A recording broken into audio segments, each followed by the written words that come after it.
Hi, welcome to Euclid's Elements. This is Dr. Leroy Alloys. Today we're going to do Proposition 3. And Proposition 3 is fairly easily worded. It is from the greater of two given straight lines to cut off a part equal to the less. And what that means is let AB and C be the two given straight lines. And I will show those in a second. And whereof AB is the greater. So we have a line called AB that's greater. And there is another line, C, that is smaller. And so what they want us to do is to cut off from AB the amount equal to C. Now, that sounds fairly straightforward. If we have a compass, that's all we're going to use. Is compass, a writing utensil of some form, a pencil, pen, and a straight edge. And the straight edge I'm using does not have any markings on it. So that's all we're going to use. And I'm going to show you right now the way they don't want you to do it, and then I'm going to show you the way they do want you to do it. So the way they don't want you to do it is they don't want you to draw a straight line, AB, and then have a straight line over here smaller, and they're just calling that C. So what you don't want to do, or what you cannot do, and this is one of the cannots of construction. You cannot take a compass and measure a distance with the compass. You can't measure and then come over to point B over here and then draw just an arc. You can't do that. You cannot transfer measurements using the compass. You can use the compass to draw circles that are based on a line. So if you have a line already there and you have 2 points, you can put the compass on the 2 points and draw a circle around it. But you can't take the distance that the compass is measuring and then transfer it to another spot and then draw that circle. That's forbidden in construction. Part of that probably would be from 2,000 years ago. When Euclid did this, he probably didn't have compasses that were locked into place. He probably had compasses that were more like my pair of dividers. Okay, so with the pair of dividers, I can set it, measure, and then move to another point. Euclid might have had a pair of dividers that he was using as a compass that, as he moved, it might have changed length. And then, so that all you cannot do this. You cannot take the dividers or take a compass, measure, go over and do in construction. So this method down here, what I just showed, is forbidden. In other words, you can't say this is point E and I'm going to cut off this part here so AE is equal to C. You cannot do that. So now I'm going to show you the way Euclid wants you to construct this. And it's a little bit more to it than that. And it also explains why we did the first and second propositions already the way we did them. So I'm going to set up and we are going to move on. Okay, we're set up, got a new piece of paper, and what we're going to do is we are going to construct Proposition 3 here, again, only using a compass and a straight edge and the writing utensils that we need. Okay. I'm not going to read the wording of everything that is in this proposition just because the old English is destroying me, like words like whence and so on. So I'm going to type those in along the bottom as we progress, or up along the top of the video as we progress. And again, the proposition 3 is from the greater of two given straight lines to cut off a part equal to the less. And again, just the opening lines of this, from let AB and C be the two given straight lines, whereof AB is the greater. It is required to cut off from AB, the greater, a part equal to C, the less, or the lesser. Okay, so what we need to do is we need to draw two straight lines.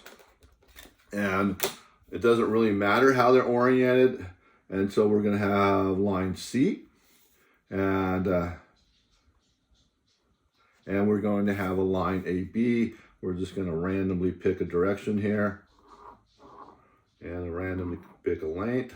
So we have, this is A, this is B, and I am going to, with my pencil, put a little construction line right here. Tell me that's the end. Put a little construction line right there. That's the end.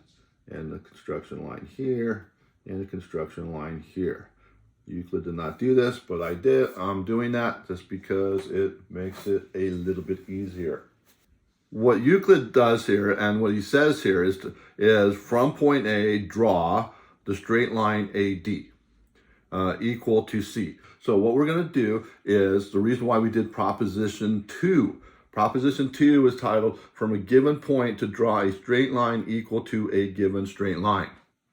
So in proposition 2, the first thing we do is we are going to, and this is not in this proof here, I need another point. Just for the sake of argument, I'm going to call this point right here G. Okay, now what I'm going to do is I'm going to construct from A to G, I'm going to construct in here a equilateral triangle. And how do you construct an equilateral triangle? You go back all the way to proposition 1. In proposition 1, we would connect G to A, G to A, okay, and then we're going to draw 2 circles around A and G.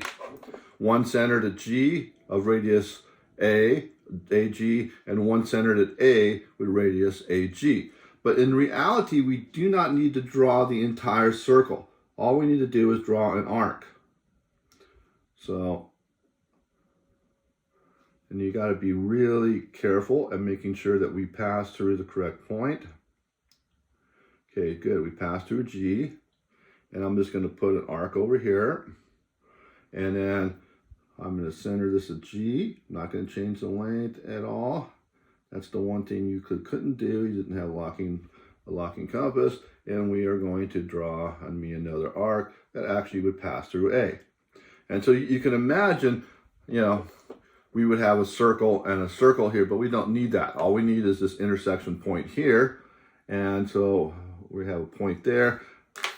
What we're going to now do is finish up the construction of this equilateral triangle. And at this intersection point, what we need to do is we need to pass through G, and we need to extend this line. Okay? And over here, from this point passing through A, we need to extend this line.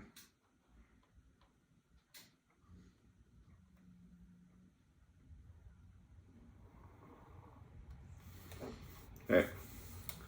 Now, what we need to do is we need to draw a circle of radius line C that's also centered at point G. So we're going to go to point G. We're going to change our length here, and we are going to draw a circle that's centered at that. And again, we really don't need the circle. All we need is we need just this arc over to this point right here. Okay, and again, remember, this is an equilateral triangle. Boom, boom. I'm just going to put 2 hash marks here. I meant to do 1. Okay, so that's an equilateral triangle. And now I have this radius here, and this radius here are the same 2 radiuses. Okay? Now, what I need to do here is I need to construct another circle. And that circle here, this time, is also centered at this intersection point right here, and it's going to be a radius of this all the way to this intersection point over here. Hopefully you can see that. And I'm a little bit long.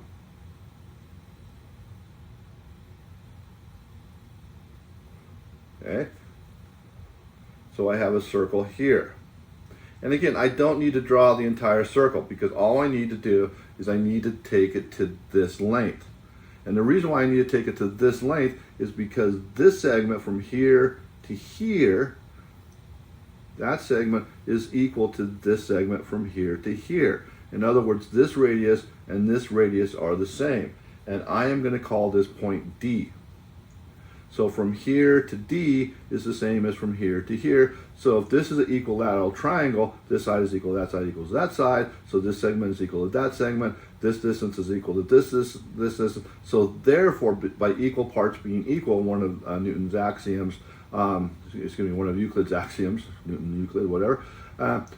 Newton's way after Euclid. So we have this one and this one. This length is also equal. So what we have here is AD is equal to this radius here, which is equal to the line CG, and CG is the line C. Okay, so now what I need to do is I need to draw a circle around A, centered at A with length AD. And again, I really don't need to draw the entire circle, but I'm just going to make it a little bit more of the circle than I need to. Okay, so I'm going to draw this arc in here. And so this radius from A to D is equal to this radius here. And that radius intersects, and it's very close to the other intersection line, point E. And we're going to call it E, the point right on the inside. So what we have here is this radius is equal to this radius, is equal to this radius, is equal to that radius. And so what I have done is by cutting off AE from segment AB, EB is now the part that's left over and the part that's the remaining after we subtract AE. But that's the construction here of taking a segment C and cutting it off from a longer line. Again, if you like this video, please like it. Like it on YouTube. If you like this channel, please subscribe. This is something I'm doing at pleasure of my heart because it's something I really want to do. Proposition 4, which is a theorem, is probably going to be the easiest theorem in the world to prove, but the way Euclid proves it is kind of funny, and you'll enjoy. Thanks for watching, and see you next time. Bye.